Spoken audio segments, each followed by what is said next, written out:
যারা ওয়ারিশ সূত্রে ধন সম্পদ পায় বেশিরভাগ ক্ষেত্রেই তারা সেই ধন সম্পদ ধরে রাখতে পারে না।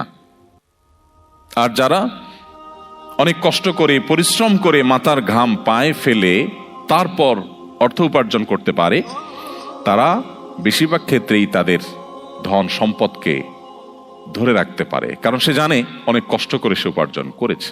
ঠিক একইভাবে জন্মসূত্রে মুসলমান হওয়ার কারণে আমরা মনে করি আমি মুসলমানের সন্তান, আমি তো মুসলমান আছি, নতুন করে আমার ইসলাম আর জানার কি আছে। ভাইরা আমার, অনেক মুসলিম এখনো পৃথিবীতে অন্য 10টি ধর্মের মতো, অন্য 10টি জীবন দর্শনের মতো ইসলামটাকে জাস্ট প্রচলিত চলে আসা একটা দিন বা ধর্ম মনে করে। অথচ ইন্নাদ-দীন ইনদাল্লাহিল ইসলাম, আল্লাহ বলেছেন কোরআনে কারিমে দীপ্ত কণ্ঠে, দিন আল্লাহর কাছে একমাত্র ইসলামটাই হলো আল্লাহর কাছে মনোনীত দিন।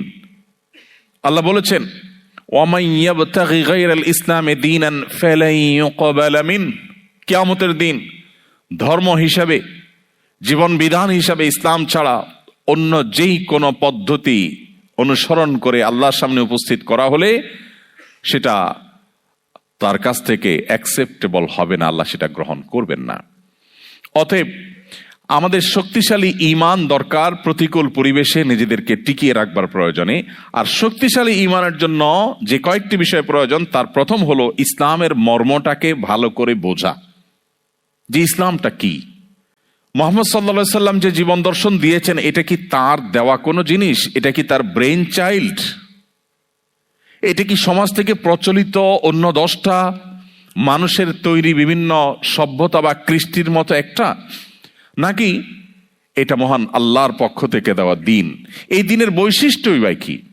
এই দিনের যে স্বাতন্ত্র্য, এর যে স্পেশালিটি, এর যে বিশেষত্ব, সেটা কি? আমরা যদি নতুন করে ইসলামটাকে বোঝার চেষ্টা করি, তাহলে ইসলামটা আমাদের জন্য বোঝা হবে না, বরং ইসলাম পালন করাটা আমাদের জন্য তৃপ্তির হবে।